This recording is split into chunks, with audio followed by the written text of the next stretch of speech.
പരിശുദ്ധ ഖുർആൻ പറയുകയാണ്, യാ അയ്യുഹന്നാസ്, മാനവ സമൂഹമേ, മാനവ സമൂഹമേ, ലോകത്തെ സകലമാന സൃഷ്ടികളെയും സകലമാന മനുഷ്യ മക്കളെയും പരിശുദ്ധ ഖുർആനിലൂടെ വിളിച്ചു പറയുകയാണ്.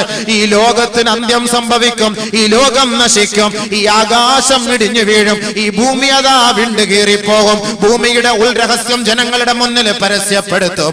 ഈ ജനങ്ങളെ മുഴുവനും നാളെ പടച്ച റബ്ബിന്റെ കോടതിയിൽ ഒരുമിപ്പിച്ചു കൂട്ടപ്പെടും. യാ അയ്യുഹന്നാസ്, മാനവ സമൂഹമേ എന്ന് അല്ലാഹു വിളിക്കുമ്പോ ഹിന്ദുവിനെയും വിളിക്കുകയാണ്, മുസ്ലിമിനെയും വിളിക്കുകയാണ്, ജൂതനെയും വിളിക്കുകയാണ്, നസ്രാണിയെയും വിളിക്കുകയാണ്, അവർണനെയും വിളിക്കുകയാണ്, സവർണനെയും വിളിക്കുകയാണ്, കുലജാതിക്കാരനെയും വിളിക്കുകയാണ്, ജാതിയില്ലാത്തവനെയും വിളിക്കുകയാ, നിരീശ്വര നിർമ്മിത യുക്തിവാദികളെയും അല്ലാഹു വിളിക്കുകയാ. യാ അയ്യുഹന്നാസ്, ഏ മാനവ സമൂഹമേ, ഇത്തഖൂ യൗമാ اتقوا ربكم واخشوا يوما لا يجزي والد عن ولده ولا مولود هو جاز عن والده شيئا. ഇന്ന് ഉപ്പാക്ക് സുഖമില്ലെങ്കിൽ ഉപ്പായെ ആശുപത്രിയിൽ കൊണ്ടുപോകുന്നത് മക്കളാണ്. ഓടിക്കോടി കാറും എടുത്തുകൊണ്ട് ഓടി വരികയും ഉപ്പായെ താങ്ങിയെടുത്ത് വാഹനത്തിലിട്ട് ഏതെല്ലാം ഹോസ്പിറ്റലിലേക്ക് കൊണ്ടുപോകണമോ, എന്തെല്ലാം സഹായം വേണമോ, മാതാപിതാക്കളെ സഹായിക്കാൻ മക്കൾ ഇന്ന് സന്നദ്ധരാകുമത്രേ. ഉപ്പ ഇന്ന് പട്ടിണിയാണോ, ഉപ്പയ്ക്ക് ഉടുക്കാൻ വസ്ത്രമില്ലയോ, കുടിക്കാൻ വെള്ളമില്ലയോ, ഏത് ദിക്കിൽ പോയിട്ട് സഹായിക്കാൻ മക്കൾ ഇന്ന് സന്നദ്ധരാ. ഭാര്യയെ സഹായിക്കാൻ ഭർത്താവുണ്ട്, ഭർത്താവിനെ സഹായിക്കാൻ ഭാര്യയുണ്ട്, മാതാപിതാക്കളെ സഹായിക്കാൻ മക്കളുണ്ട്. ഇതെല്ലാം ദുനിയാവിന്റെ വ്യവസ്ഥയാണ്, ദുനിയാവിന്റെ ജീവിതക്രമമാണ്. പരിശുദ്ധ ഖുർആൻ പറയുകയാണ്, ഒരു ദിവസം ഇതാ നിന്നിലേക്ക് സംജാതമാകും. വഖ്ശൗ യൗമാ, ആ ദിവസത്തെ നീ ഭയപ്പെടണമേ. ലാ യജ്സി വാലിദുൻ അൻ വലദിഹി വലാ മൗലൂദുൻ ഹുവ ജാസിൻ അൻ വാലിദിഹി ശൈആ. ഒരു ഉപ്പാക്കും തന്റെ മക്കളെ രക്ഷപ്പെടുത്താൻ കഴിയുകയില്ല, ഒരു മക്കൾക്കും തന്റെ ഉമ്മയെ രക്ഷപ്പെടുത്താൻ കഴിയുകയില്ല. അങ്ങനത്തെ ഒരു ദിവസം ഇതാ നിന്നിലേക്ക് വരിക തന്നെ ചെയ്യും. എന്റെ ഭർത്താവേ, എന്റെ ഭാര്യമാരെ, എന്റെ സഹോദരാ, എന്റെ സഹോദരി, ദുനിയാവിൽ നമ്മെ സഹായിക്കാൻ ആയിരങ്ങളുണ്ടല്ലോ. ഈ ജൂതെന്ന സംഘടനയുടെ പാവപ്പെട്ട പെൺകുട്ടികളുടെ കണ്ണുനീരൊപ്പിയെടുക്കാൻ ഈ സമുദായം തയ്യാറാകുമ്പോ ആഖിറത്തിൽ ഈ സാധുക്കളെ സഹായിക്കുന്നതാരാ? ആഖിറത്തിൽ സമ്പന്നരെ സഹായിക്കുന്നതാരാ? ആഖിറത്തിൽ മാതാവിനെ സഹായിക്കുന്നതാരാ? ആഖിറത്തിൽ സുഹൃത്തുക്കളെ സഹായിക്കുന്നതാരാ? വലാ യജ്സി വാലിദുൻ അൻ വലദിഹി ഹുവ ജാസിൻ അൻ വാലിദിഹി ശൈആ. ഒരാൾക്കും മറ്റൊരാളെ സഹായിക്കാൻ കഴിയാത്ത ഒരു ദിവസമാ. ആ ദിവസത്തെ ഓർക്കണമേ, ഭയപ്പെടണമേ, ചിന്തിക്കണമേ, അതിനുവേണ്ടി ഒരുങ്ങിയിരിക്കണമേ, അതിനുവേണ്ടി കരുതിയിരിക്കണമേ.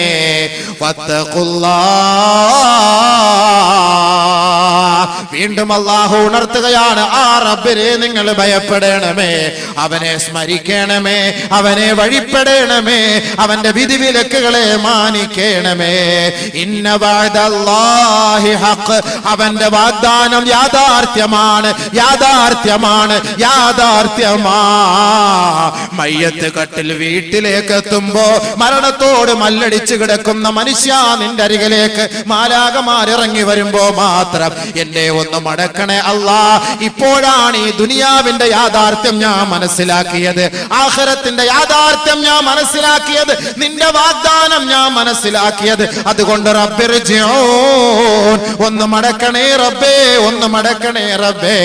മരണത്തോട് മല്ലടിക്കുന്ന സമയത്ത് നീ പറയും, സഹോദരാ, സഹോദരി, ഇല്ല ഇല്ല, ആ സന്ദർഭത്തിൽ നിന്റെ അപേക്ഷ അല്ലാഹു സ്വീകരിക്കുകയില്ല. അതുകൊണ്ട് ഖുർആൻ പരസ്യമായി പറയുകയാ, വമൽ ഹയാത്തുദ് ദുനിയാ ഇല്ലാ മതാഉൽ ഗുറൂർ. നേരം വെളുക്കുമ്പോ സന്ധ്യാസമയം വരെ ദുനിയാവേ ദുനിയാവേ ദുനിയാവേ, സമ്പത്തെ സമ്പത്തെ, പ്രതാപമേ, അന്തസ്സേ, അഭിമാനമേ, അധികാരമേ എന്ന് പറഞ്ഞു ഓടല്ലേ ഓടല്ലേ, അതിന്റെ പിന്നാലെ പോകല്ലേ. ഏതെങ്കിലും ഒരു വഴിയിൽ വെച്ച്, ഏതെങ്കിലും ഒരു ദിക്കിൽ വെച്ച്, ഏതെങ്കിലും ഒരു സ്ഥലത്ത് വെച്ച് നിന്റെ മയ്യത്ത് വീണ് കിടന്നാൽ നിന്റെ സകലമാന ജീവിതവും നഷ്ടപ്പെട്ടു പോയി. അതുകൊണ്ട് ഖുർആൻ ലോകത്തോട് വിളിച്ചു പറയുകയാണ്, നബിയേ നബിയേ പറയണേ, ഖുൽ ഇന്നൽ മൗതല്ലദീ തഫിറൂന മിൻഹു ഫഇന്നഹു മുലാഖീകും. ഈ ദുനിയാവിന്റെ നിസാരതയെ, ഈ ദുനിയാവിന്റെ നിന്ദതയെ അല്ലാഹു പരിചയപ്പെടുത്തിയതിനു ശേഷം അല്ലാഹു റബ്ബുൽ ഇസ്സത്ത് ലോകത്തോട് പരിചയപ്പെടുത്തുകയാണ്, മരണം മരണം മരണം സുനിശ്ചിതമാണെന്ന് ലോകത്തോട് പറയുക. അവനെ പ്രതീക്ഷിച്ചിരിക്കുന്ന ഖബറിനെ കുറിച്ച് ജനങ്ങളോട് ഉത്ബോധനം നടത്തണേ നബിയെ. പരിശുദ്ധ ഖുർആനിലൂടെ അല്ലാഹുവിന്റെ റസൂലിനോട് ഖുർആൻ പ്രഖ്യാപിക്കുകയാണ്, ഖുൽ ഇന്നൽ മൗതല്ലദീ തഫിറൂന മിൻഹു ഫഇന്നഹു മുലാഖീകും സുമ്മ തുറദ്ദൂന ഇലാ ആലിമിൽ ഗൈബി വശഹാദതി ഫയുനബ്ബിയുകും ബിമാ കുൻതും തഅമലൂൻ. ഏതൊരു മരണത്തിൽ നിന്ന് രക്ഷപ്പെടുന്നതിന് വേണ്ടിയാണോ രാവിലെ ഹൈവേ റോഡിലൂടെ, MC റോഡിലൂടെ നേരം വെളുക്കുന്നതിന് മുമ്പേ സുബഹി നമസ്കാരം പോലും ഖളാ ആക്കിയിട്ട് നെട്ടോട്ടം ഓടുന്ന ചെറുപ്പക്കാരാ യുവതികളെ, രാവിലെ ഷട്ടിൽ ബാറ്റ് കളിക്കുന്നവരെ, നിന്റെ അമിതമായ കൊളസ്ട്രോൾ കളയുന്നതിന് വേണ്ടിയല്ലയോ? നിന്റെ ഈ ഓട്ടം എതുവരെയാണ്, എത്രത്തോളമാണ്, എതുവരെ നീ ഓടും? നിന്റെ ശരീരത്തിന് അല്ലാഹു ഒരായസ് നിശ്ചയിച്ചിട്ടുണ്ടെങ്കിൽ അത് സാധ്യമാവുക തന്നെ ചെയ്യും, അത് സംഭവിക്കുക തന്നെ ചെയ്യും. ലൻ യുഅഖിറല്ലാഹു നഫ്സൻ ഇദാ ജാ അജലുഹാ. നിന്റെ അജലെത്തിയോ, നിന്റെ സമയമെത്തിയോ, നിന്റെ ആയസ് അവസാനിച്ചുവോ, അത് ഹൈവേ റോഡിന്റെ നടുവിലാണെങ്കിലും അതല്ലെങ്കിൽ ഏതെങ്കിലും ഊടുവഴികളിലൂടെയോ ഇടവഴിയിലോ എവിടെയാണെങ്കിലും റബ്ബിന്റെ തീരുമാനം എത്തിക്കഴിഞ്ഞാൽ ലൻ യുഅഖിറല്ലാഹു നഫ്സൻ ഇദാ ജാ അജലുഹാ. അല്പം പോലും പിന്തിക്കുകയോ മുന്തിക്കുകയോ ചെയ്യുകയില്ല.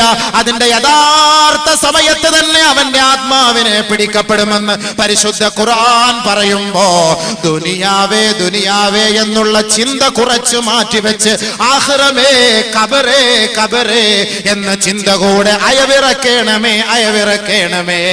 ബഹുമാനപ്പെട്ട നബിയുനാ റസൂലുള്ളാഹി തങ്ങളുടെ പ്രിയപ്പെട്ട പത്നി ഉമ്മു ഹബീബ റളിയല്ലാഹു അൻഹാ, അല്ലാഹുവിന്റെ റസൂൽ കടന്നു വരുമ്പോ ആ മഹദി അവர்கள் ദുആ ചെയ്യുകയാണ്, അല്ലാഹുമ്മ അമിത്തനി ബിസൗജി റസൂലില്ലാഹ് വബി അബി സുഫിയാൻ വബി അഖീ മുആവിയ. ഇന്ന് ദുനിയാവിൽ ഈ നാട്ടിൽ നിന്ന് പള്ളത്ത് നിന്ന് ഒരാൾ ദുബായിലേക്ക് യാത്ര തിരിക്കുമ്പോ ആ ദുബായിൽ യാത്ര തിരിച്ച സഹോദരന്റെ ഭാര്യയോട് ജനങ്ങൾ ചോദിക്കുന്നു, അവൻ എന്തിനാണ് ഗൾഫിലേക്ക് പോയതെന്ന് ചോദിക്കുമ്പോ 2 പെൺമക്കളാണ് അവന് വളർന്നു വരുന്നത്, ഒരു വീടില്ല, ജീവിക്കാനുള്ള വഴിയില്ല. അതുകൊണ്ട് എന്റെ ഇച്ഛ പോയത് സമ്പാദിക്കുന്നതിന് വേണ്ടിയാണ്, മക്കളെ കെട്ടിക്കുന്നതിന് വേണ്ടിയാണ്, ഒരു കിടപ്പാടത്തിന് വേണ്ടിയാണെന്ന് ഓരോ ഭാര്യമാരും പറയുമെങ്കിൽ നാളെ ഗൾഫിൽ നിൽക്കുന്ന സഹോദരനോടൊന്ന് ചോദിച്ചു നോക്കൂ, എന്തിനാണ് സഹോദര ഈ പ്രവാസ ജീവിതം നീ നയിക്കുന്നത്? നാട്ടിൽ നിനക്ക് 500 റുപ്യ ദിവസം കിട്ടുമല്ലോ, 1000 കിട്ടുമല്ലോ എന്ന് പ്രവാസ ജീവിതം നയിക്കുന്ന, വിദേശത്ത് ജീവിക്കുന്ന, വിദേശത്ത് ജോലി ചെയ്യുന്ന ഒരു ഗൾഫുകാരനോട് ചോദിച്ചാൽ അദ്ദേഹം പറയും, അതുകൊണ്ട് മിച്ചമില്ല. നാട്ടിൽ കിട്ടുന്ന 1000 രൂപ അപ്പോൾ തന്നെ തീർന്നു പോവുകയാണ്. എനിക്കൊരു വീട് വേണം, എന്റെ മക്കളെ കല്യാണം കഴിപ്പിക്കണം, എന്റെ ഭാര്യയുടെ രോഗവിവരങ്ങൾക്ക് വേണ്ടിയിട്ടാണ് ഞാൻ കഷ്ടപ്പെടുന്നത്, എന്റെ ഉപ്പയെ എന്റെ ഉമ്മയെ സംരക്ഷിക്കാനാണ് ഞാൻ കഷ്ടപ്പെടുന്നത്, അതിനാണ് ചുട്ടുപഴുത്ത മണൽപ്പരപ്പിലൂടെ രാപ്പകലില്ലാതെ ഞാൻ അധ്വാനിക്കുന്നതെന്ന് പ്രവാസ ജീവിതം നയിക്കുന്ന സഹോദരൻ പറയുമെങ്കിൽ അല്ലാഹുവിന്റെ റസൂലിന്റെ പ്രിയപ്പെട്ട പത്നി ഉമ്മു ഹബീബയും പറഞ്ഞത് ഇതേ ആശയമാ. അല്ലാഹുവേ അല്ലാഹുവേ എന്റെ ഭർത്താവായ നബി തങ്ങളെ കൊണ്ട് എനിക്ക് ജീവിതത്തിന് സുഖം നൽകണമേ. എന്റെ ഉപ്പയായ അബൂ സുഫിയാനെ കൊണ്ട് ജീവിതത്തിന് സൗഖ്യം നൽകണമേ. എന്റെ സഹോദരൻ മുആവിയയെ കൊണ്ട് എന്റെ ജീവിതത്തെ നീ സുഖിപ്പിക്കണമേ പടച്ചവനെ എന്ന് ഹബീബായ റസൂലുള്ളാഹി തങ്ങളുടെ പ്രിയപ്പെട്ട പത്നി ഉമ്മു ഹബീബ പറയുമ്പോ അല്ലാഹുവിന്റെ റസൂൽ അതാ കടന്നു വരികയാ. ഹബീബായ തങ്ങളുടെ ശ്രവണപുടങ്ങളിലേക്ക് ഉമ്മു ഹബീബയുടെ പ്രാർത്ഥന അല്ലാഹുവിന്റെ റസൂൽ കേൾക്കുകയാണ്, അടിച്ചു വീശുകയാ.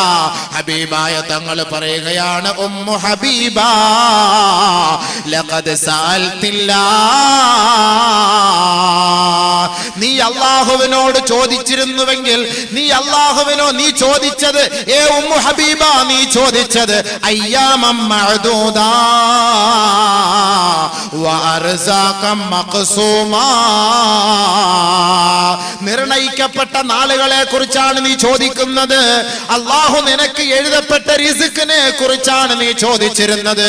പക്ഷേ ഉമ്മു ഹബീബ ലഖദ് സഅൽതില്ലാഹ അയ്യുആഫീകി മിൻ അദാബി ജഹന്നമ വമിൻ അദാബിൽ ഖബ്രി കാന ഖൈറൻ വഅഫ്ളലാ.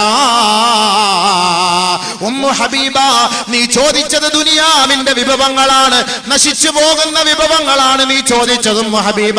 പക്ഷേ നീ ഖബറിന്റെ രക്ഷയെ കുറിച്ച് ചോദിച്ചിരുന്നെങ്കിൽ, ആഖിറത്തിന്റെ വിശാലതയെ കുറിച്ച് ചോദിച്ചിരുന്നെങ്കിൽ, പരമോന്നത പീഠത്തെ നീ ഭയപ്പെട്ടിരുന്നുവെങ്കിൽ കാന ഖൈറൻ വഅഫ്ളലാ, അത് ഉന്നതമായിരുന്നു, അത് ശ്രേഷ്ഠമായിരുന്നു, അത് നല്ലതായിരുന്നു. ഉമ്മു ഹബീബ ലയഅജലല്ലാഹു ബിശൈഇൻ ഖബല അജലിഹി വലൻ യുഅഖിറല്ലാഹു ശൈഅൻ ബഅദ അജലിഹി. ഉമ്മു ഹബീബ, ഒരാൾക്ക് അല്ലാഹു ഒരാപത്ത് വരുത്താൻ തീരുമാനിച്ചാൽ, അവന്റെ റൂഹെടുക്കാൻ അല്ലാഹു തീരുമാനിച്ചാൽ അല്പം പോലും മുന്തിക്കുകയില്ല, അല്പം പോലും പിന്തിക്കുകയില്ല. അത് കൃത്യമായ സമയത്ത് തന്നെ നടക്കും ഉമ്മു ഹബീബ. പക്ഷേ നീ ചോദിക്കേണ്ടത് എന്തെന്നറിയോ? ഒറ്റപ്പെട്ട ജീവിതമാണ് ഖബറിൽ നീ നയിക്കേണ്ടത്. ഈ റസൂലുള്ള പോലും ഇല്ലാതെ ഒറ്റയ്ക്ക് ഖബറിൽ കിടക്കേണ്ടി വരുമല്ലോ. നമ്മുടെ ഉമ്മയോ നമ്മുടെ ഉപ്പയോ സഹോദരങ്ങളോ നമ്മുടെ കുടുംബക്കാരോ ആരോരുമില്ലാതെ ഒറ്റപ്പെട്ട ആരുടെ മണ്ണിൽ കിടക്കുന്ന ആ ഒരു സന്ദർഭത്തെ കുറിച്ചാണ് നീ ചോദിച്ചിരുന്നതെങ്കിൽ അത് നിനക്ക് ഏറ്റവും ശ്രേഷ്ഠമാകുമായിരുന്നു ഉമ്മു ഹബീബ. അല്ലാഹുവിന്റെ റസൂല് ബഹുമാനപ്പെട്ട പ്രിയപ്പെട്ട മഹദിയായ അവിടുത്തെ ഭാര്യയോട് പറഞ്ഞുവെങ്കിൽ, ഇന്ന് നമ്മുടെ ഭാര്യമാരുടെ ആഗ്രഹം എന്താണ്? എനിക്കൊരു വീട് വേണം, എനിക്കൊരു സ്ഥാപനം വേണം, എനിക്കൊരു ജോലി വേണം, എനിക്കൊരു വാഹനം വേണം, ദുനിയാവിൽ അടിച്ചുപൊളിച്ച് ജീവിക്കണം. ഇതല്ലേ എന്റെ പൊന്നു പെങ്ങന്മാരെ നിങ്ങളുടെ ആഗ്രഹം? എന്റെ പൊന്നു സഹോദരങ്ങളെ നമ്മുടെ ആഗ്രഹം? ദുനിയാവിൽ പളപളപ്പല്ലേ